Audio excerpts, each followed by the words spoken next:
زندگی میں ضرور ایک مرتبہ اربعین پہ جایا کریں. اربعین کسی معجزے سے کم. اربعین میں آپ کو ایثار کا جذبہ ملتا ہے. یعنی اگر آپ دیکھنا چاہتے ہو نا شہداء کربلا کیسے تھے، اربعین چلے جاؤ.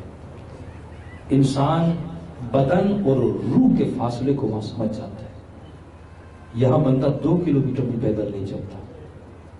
یہاں بدن کو آسائش میں اے سی میں بٹھانا چاہتا ہے، اچھا کھانا کھانا چاہتا ہے، لیکن وہاں پاؤں پھٹ جاتے ہیں. بدن کہتا ہے مجھے آرام کرنا ہے، روح کہتی ہے نہیں مجھے حسین تک جانا ہے. لبیک یا حسین، لبیک یا حسین، لبیک یا حسین، لبیک یا حسین، لبیک یا حسین، لبیک یا حسین. مل کے نعرہ حیدری. وہی انسان ہے، لاہور میں تھا اور تھا، اربعین پہ کیا بدل گیا. لوگ اکثر کہتے ہیں مولانا امام زمانہ کی حکومت آئے گی، لوگوں کے مزاج کیسے ہوں گے؟ میں نے کہا اربعین چلے جاؤ. بالکل لوگ ایسے بن جائیں گے جیسے اربعین میں بن جاتے ہیں. ایثار کا جذبہ، قربانی کا جذبہ، جسم کو قربان کرتا ہے. پیاس لگتی ہے، شدت ہوتی ہے گرمی کی، لیکن حسین کو چھوڑنے کے لیے تیار نہیں ہوتا. اسی طرح جب مولا کا ظہور ہوگا نا لوگوں کے مزاج میں جذبہ آئے گا. کبھی آپ نے لاہور میں کسی کو بولا بھائی تمہارے کپڑے میلے ہیں میرے گھر میں مشین آ کے دھو لے؟ کبھی بولا کسی کو بھوک لگی ہے جب دل کرے میرے گھر کا دروازہ کھٹکھٹانا کھانا کھا لینا؟ کبھی کہا کسی کو سونے کے لیے چادر نہیں بستر نہیں میرے گھر کے بسترے لے جاؤ؟ لیکن اربعین میں بدل جاتا ہے انسان. منتیں کرتے ہیں میرے گھر میں آ میں تیرے کپڑے دھوں. ایثار کا جذبہ، صفات حسینی آ جاتی ہے انسان میں. گویا اربعین تجھے رنگ حسین میں ڈھال دیتا ہے. ہم سب کے وجود سے حسین کی خوشبو آنے لگتی ہے. بندے کھڑے رہتے ہیں آ پانی پی، آ میرے گھر اپنے کپڑے تو میں دھوں، میرے بستر پہ سو جائے. ایک مومن کہتا بھائی میں ایک عراقی کے گھر گئے، بسترے پڑے ہوئے تھے لیکن اس نے کہا ٹھہرو ٹھہرو، نئے نئے بسترے نکالے. برتن تھے لیکن اس نے ڈبے کھولے، نئے نئے برتن نکالے.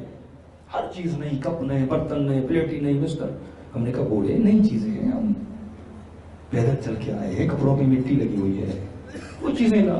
کیوں نئی چیزوں کو کہیں میری نہیں کہا کس کی؟ کہا میری بیٹی کا جہیز ہے.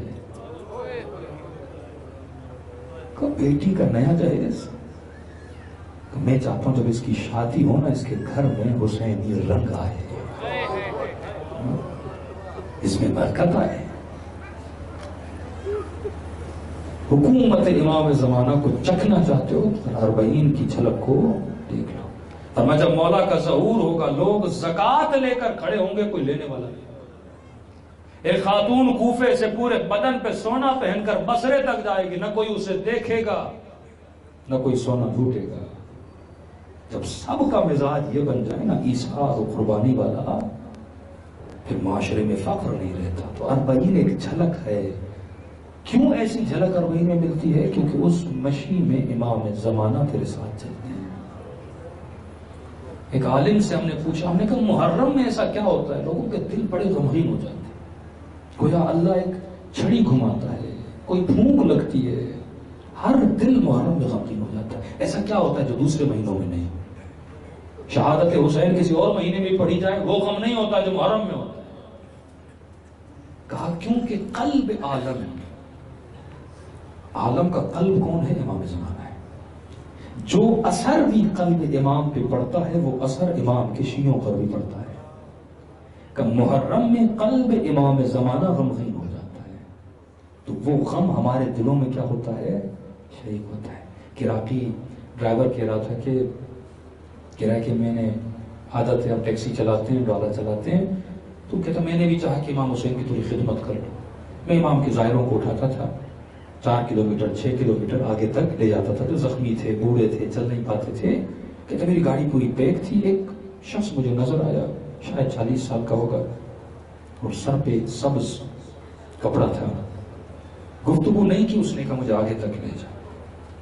کہتا 2 منٹ اتنا تھکا ہوا تھا کہ 2 منٹ لگے اس گاڑی پہ چڑھنے میں. کہتا گاڑی بیٹھا لوگوں کے ساتھ، جیسے حسین کی زری سامنے آئی نا میں نے پیچھے دیکھا میری گاڑی میں موجود نہیں تھا. لوگوں سے پوچھا کون ہے، کہاں گیا؟ لوگوں نے کہا ہمیں بھی نہیں پتا، اچانک آنکھوں سے اوجھل ہو گئے. پھر میں نے کسی عالم سے پوچھا کون تھے؟ کہ ہمارے آقا امام زمانہ تھے. کبھی کبھی امام خود کو ظاہر کرتے کہ یہ مت سمجھنا کہ صرف تو حسین کے لیے چل رہا ہے، یہ مت سمجھنا کہ تو صرف مجلس حسین میں آتا ہے، ہم اہل بیت کی مجالس اہل بیت میں آتے ہیں۔